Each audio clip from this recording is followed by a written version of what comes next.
Oke, jadi ini adalah Acer Nitro ANX. Yap, kalian nggak salah dengar. ANX, bukan Acer Nitro 5 yang biasanya kita kenal dengan laptop gaming budget Acer yang dia kenceng tapi terjangkau. Bahkan biasanya Acer Nitro 5 itu harganya lebih terjangkau di kelas spesifikasi yang sama kalau kita bandingkan dengan brand lain. Tapi emang apa sih bedanya Acer Nitro 5 sama Acer Nitro ANX ini? Bedanya kalau Acer Nitro 5 itu untuk consumer, sementara untuk Acer Nitro ANX ini untuk komersial atau bisnis.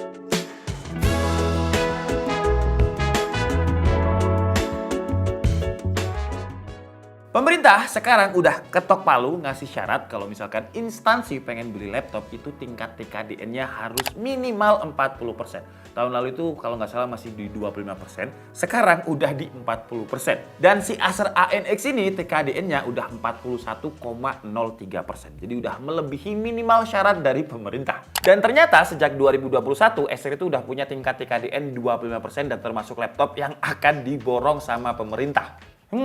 Tapi saya belum bisa bayangin ya kalau si Acer Nitro ANX ini dipakai di pemerintahan, kira-kira bakal dipakai di divisi apa? Cybercrime kah? Atau iklan masyarakat tapi yang 3D kah? Atau e-sport cabang PNS? Karena kalau sama pemerintahan dipakai cuma office aja, wah itu sih namanya abis-abisin budget ya. Spesifikasinya aja dia udah pakai Intel Core i9 12900H. High performance 14 core 20 thread 5 GHz. Saya yakin sih bakalan banyak pegawai pemerintahan yang minta ke kantornya budget untuk beli Acer Nitro ANX ini dibandingkan laptop TKDN yang lainnya. Karena sebenarnya prosesor ini bukan cuma untuk laptop gaming doang ya. Makanya namanya adalah high performance. Prosesornya ini dibikin dengan kemampuan multitasking yang luar biasa. Jadi si 14 core prosesornya ini terdiri dari 6 performance core dan juga 8 efficiency core. Yang sebenarnya udah kita bahas ya fungsinya efficiency core ini. Jadi kalau misalkan kita rendering di Adobe Premiere Pro sambil bikin thumbnail di Photoshop, sambil bikin data di Excel, dia nggak akan nge-lag. Karena yang bekerja di background itu adalah prosesor yang efisien tadi, bukan yang performance core. Jadi buka banyak aplikasi lebih enteng, nggak nge-lag. Belum lagi RAM-nya 32 GB, ini DDR4. Kalau untuk storage-nya sih standar 512 GB, tapi speed-nya udah yang NVMe Gen 4 kenceng, read-nya itu sampai 6777 Mbps. Ya memang buat penyembah performa, sayangnya dia belum pakai Intel generasi ke-13, tapi kalau digunakan untuk di pemerintahan, komersial ataupun bisnis, sejauh yang saya tahu belum ada laptop high performance lain yang punya tingkat TKDN setinggi Acer. Bahkan setahu saya belum ada brand laptop lain yang kayak Acer yang bikin laptop gamingnya ini untuk komersial, untuk instansi pemerintahan. Jadi jatuhnya ya Acer kayak monopoli ya, jadi nggak ada pilihan lain. Dan kalau kita ngomongin performa, karena dia cuma ketinggalan satu generasi, performanya ini kalau dibuat pemerintahan masih terlalu overkill sih sebenarnya. Karena ketika kita coba di Cinebench R15 dengan skenario rata kanan, jadi di Acer Nitro Sense-nya itu mode performance, laptopnya kondisi dicolok. Cinebench R15 multicore dia dapat skor itu 268, dan untuk multicore kita running sebanyak 10 kali, dia stabil di kisaran 2400 sampai 2600 poin. Terus kalau kita cabut casnya memang ada penurunan performa, tapi ya masih kencang juga karena untuk skor multicore-nya ketika kita loop itu ada di kisaran 1100 poin, single core-nya ada di 125 poin. Untuk suhu temperaturnya ketika kita tes skenario rata kanan tadi memang dia spike di 90 derajat Celcius, tapi seperti biasa ini Cinebench dan diimbangi dengan power yang tinggi juga, ada di kisaran 110 watt lebih ketika spike di 90 derajat Celcius. Nah kalau skenario kedua dengan kondisi laptop nggak dicas, suhunya jadi turun di 40-an derajat Celcius, tapi powernya juga menurun di 25 watt. Untuk cooling dia juga bagus. Kalau nggak bagus sih gila ya, percuma untuk dimensinya yang bulky ini kalau misalkan coolingnya nggak bagus. Dan ketika kita tes di TimeSpy stress test, kita loop sebanyak 20 kali, dia dapat skor stability testnya itu di 98,3%. Dia dapat skor 24.900, TimeSpy testnya di 11.613. Lanjut, sekarang kita tes untuk rendering di Adobe Premiere Pro dengan template yang memang biasanya kita pakai. Siapa tahu di pemerintahan ya divisinya untuk iklan masyarakat ya, jadi pakai Adobe Premiere Pro, dan hasilnya untuk render 4K dia mampu merender dengan durasi waktu 1 menit 13 detik. Terus kalau digunakan untuk rendering 3D, CPU rendernya sih ya masih kenceng sebenarnya, ada di 2 menit 36 detik dengan template BMW yang memang biasanya kita pakai. Tapi kalau pengen lebih kenceng lagi bisa pakai GPU rendernya, kudanya diaktifin, dan hasilnya dia ngerender itu cuma 36 detik. Sekarang lanjut kita tes gaming. Sebenarnya saya agak gimana gitu ya untuk ngetes gaming Acer Nitro ANX yang komersial ini, karena takutnya nanti saya ngajarin ngegame dibandingkan kerja.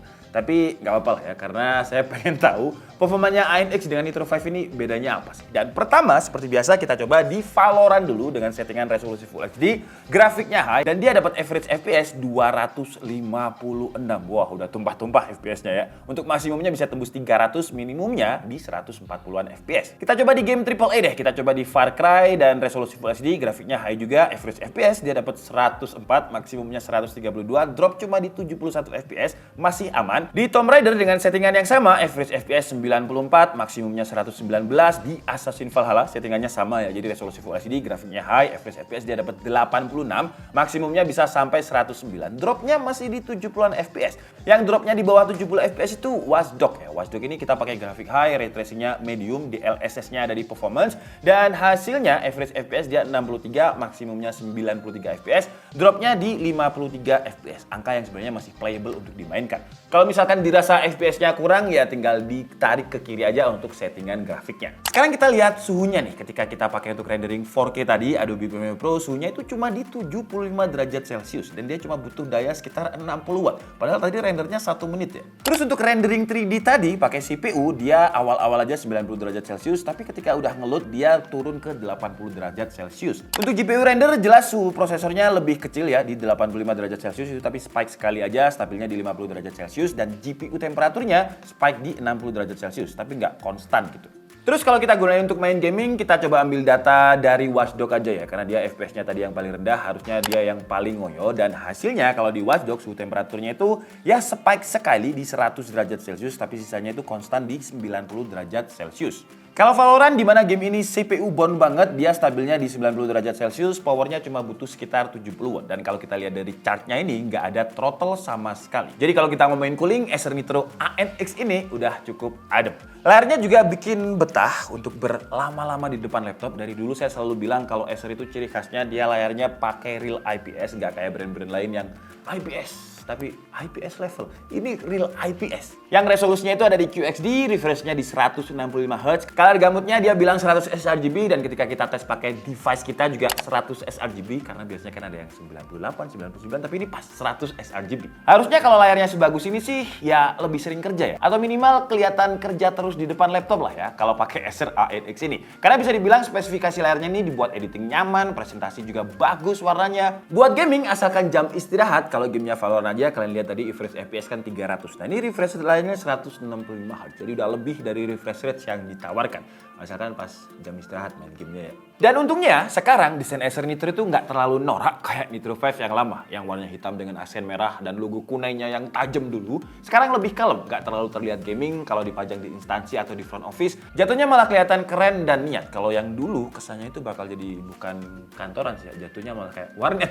Tapi karena dia laptop high performance, jadi bobotnya lumayan berat. Ini bobotnya sekitar 2,3 kg, chargernya itu 700 gram, jadi kalau dibawa sama charger ya sekitar 3 kg. Tapi ya nggak apa-apa, lebih berat lebih bagus biar nggak dibawa pulang. Karena kalau berat kan biasanya ya males bawanya. Untuk keyboard sama dengan Nitro 5, dia ada 4 zona RGB, full size dengan numpad, jadi enak buat kerja di tabulasi data. Keyboardnya juga ciri khas Nitro yang tactile, travel distance-nya pas, actuation-nya pas. Pas saya buat script untuk Acer Nitro ANX ini dia nyaman, saya pribadi nggak komplain. Yang agak beda itu di bagian touchpad-nya. Touchpad-nya di Acer Nitro ANX ini secara dimensi dia lebih kecil, nggak selebar Acer Nitro 5, tapi di pojok kirinya dia ada fingerprint-nya, jadi biar lebih aman. Kalau akhirnya instansi atau bisnis atau komersial memutuskan untuk beli laptop ini, saran saya sih wajib upgrade router juga ya, entah itu router Wi-Fi 6 ataupun router yang lebih bagus. Karena Acer ini udah dibekali sama chip Wi-Fi Intel AX1650i sama killer Ethernet. Karena kalau laptop udah bagus, jaringannya nggak bagus, ya pelayanan ke masyarakatnya lebih lama. Karena saya pernah ada pengalaman di instansi,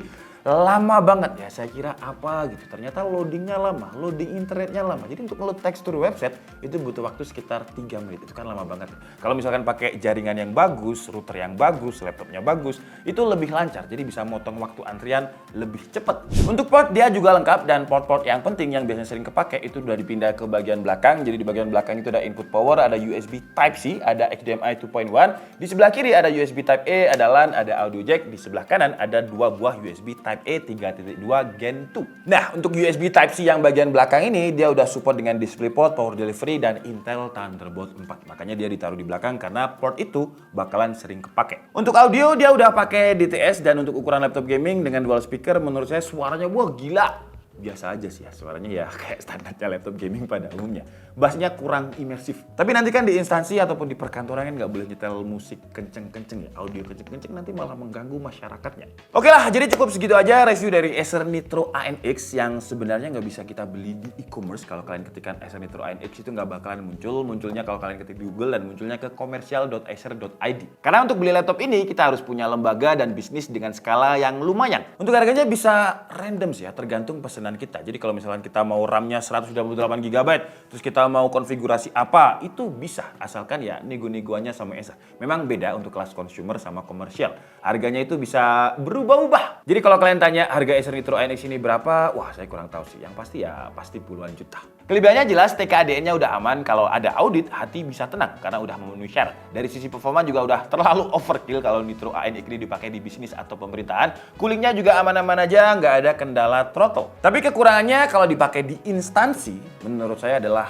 baterai sih ya. Karena dia memang standarnya laptop high performance yang butuh daya gede banget, yang nggak seawet Ultrabook, harus dipakai sama dicas juga biar optimal, terus juga bobotnya berat. Kalau dipakai di kantor aja, nggak sering mobile sih, nggak masalah. Tapi menurut saya lebih baik berat sih kalau di perkantoran ya. Jadi biar nggak dibawa kemana-mana, jadi laptopnya tetap di situ, nggak masuk ke begadean, nggak masuk ke temen yang ini. Jadi aman ya. Saya Diki Setiabudi and see you on the next video. Bye-bye.